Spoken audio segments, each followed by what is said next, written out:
Assalamualaikum warahmatullahi wabarakatuh. Salam sejahtera untuk kita semua. Perkenalkan, nama saya Risma Oktaviani. Saya mahasiswi dari Institut Manajemen WIATA Indonesia. Saya prodi Ilmu Komunikasi. Di sini saya akan menjelaskan tentang etika, filsafat, dan komunikasi. Baik, di sini ada materi pokok. Yang pertama, pengertian etika. Yang kedua, hubungan filsafat dan etika.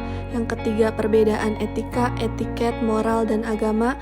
Yang keempat, unsur pokok dalam etika. Yang kelima, beberapa isme dalam etika. Dan yang keenam, etika komunikasi. 1. Pengertian etika. Secara etimologi, etika berasal dari bahasa Yunani ethos. Ethos yang berarti tempat tinggal yang biasa, padang rumput, kebiasaan, adat, akhlak, dan cara berpikir. Dalam istilah filsafat, ilmu yang mempelajari tentang adat kebiasaan. Etika dibagi menjadi 3 kelompok. Yang pertama, ilmu yang baik dan kewajiban yang moral. Yang kedua, kumpulan asas dan nilai yang berkenan dengan akhlak. Yang ketiga, nilai yang mengenai benar atau salah yang dianut suatu golongan atau masyarakat. 2. Hubungan etika dan filsafat. Filsafat adalah keyakinan, sikap, cita-cita, aspirasi, tujuan nilai, norma, aturan, dan prinsip etis. Menurut Sidney Hook, filsafat ialah mencari kebenaran suatu persoalan, nilai-nilai dan pertimbangan nilai untuk melaksanakan hubungan-hubungan kemanusiaan secara benar dan juga berbagai pengetahuan tentang apa yang buruk atau baik untuk memutuskan seseorang harus memilih atau bertindak dalam kehidupannya. Menurut Florence Kluckhohn, 1. Manusia berhubungan dengan alam atau lingkungan fisik.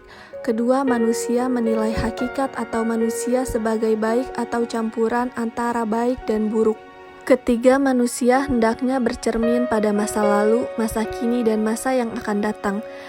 Keempat, manusia lebih menyukai aktivitas yang sedang dilakukan, akan dilakukan, telah dilakukan. Dan yang kelima, manusia menilai hubungan dengan orang lain dalam kedudukan yang sejajar. Dan materi yang ketiga, ada perbedaan etika, etiket, moral, dan agama. 1. Perbedaan etika dan etiket menurut Darji Darmo Diharji dan Siddhartha 2004. 1. Etika menyangkut cara perbuatan yang harus dilakukan, sedangkan etiket memberikan dan menunjukkan cara yang tepat dalam bertindak. Kedua, etiket berlakuan dalam pergaulan sosial, sedangkan etika tidak memperhatikan orang lain. Ketiga, etiket menyangkut segi lahirnya saja, sedangkan etika menyangkut aspek internal manusia. Dan yang keempat, etiket bersifat relatif, sedangkan etika lebih bersifat mutlak. Poin yang kedua, ada perbedaan etika dan estetika. Etika. 1. Pembahasan menitik beratkan pada baik dan buruknya tingkah laku dan tindakan manusia. 2. Berkaitan yang menjadi dasar bahwa tindakan manusia baik, buruknya, atau benar dan salahnya. Ketiga, etika terapan menjadi fokus perhatian. Sedangkan estetika, 1. Permasalahkan seni atau keindahan. 2. Estetika deskriptif, yaitu menjelaskan dan melukiskan fenomena keindahan. Estetika normatif, yaitu menyelidiki hakikat dasar dan ukuran keindahan. Yang ketiga, berkaitan dengan imitasi atau reproduksi nilai seni. 3. Ada perbedaan hukum dan moral.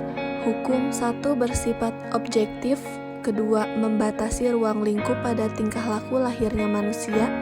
3. Sanksi hukum dapat dipaksa. Dan yang keempat, didasarkan pada kehendak masyarakat. Sedangkan moral 1. Bersifat objektif. 2. Menyangkut perilaku batin seseorang. 3. Sanksi moral satu-satunya adalah pada kenyataan bahwa hati nurani tidak merasa tenang. Dan yang keempat, tidak dapat diubah oleh masyarakat. 4. Di sini juga ada perbedaan etika dan agama. Etika mendasarkan diri pada argumentasi rasional, sedangkan agama menuntut seseorang mendasarkan diri pada Tuhan dan ajaran agama. 5. Perbedaan etika dan moral. Etika lebih condong ke arah ilmu tentang baik atau buruk, sedangkan moralitas adalah sifat moral atau keseluruhan asas dana atau nilai yang berkenan dengan baik buruk. 4. Unsur pokok dalam etika. Di sini ada kebebasan, tanggung jawab, hati nurani, dan prinsip-prinsip moral dasar. 5. Beberapa isme dalam etika menurut Darji Darmodiharji dan Siddhartha 2004. Ada 4 isme dalam etika, yaitu 1. Egoisme, 2. Deontologisme, 3. Utilitarianisme, dan yang keempat pragmatisme. Poin yang terakhir, etika komunikasi.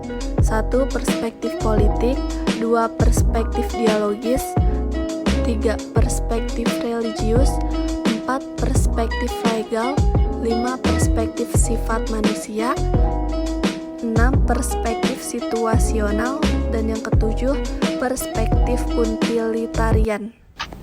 Sekian presentasi dari saya, seperti hubungan kalian yang selesai tanpa dimulai. Terima kasih.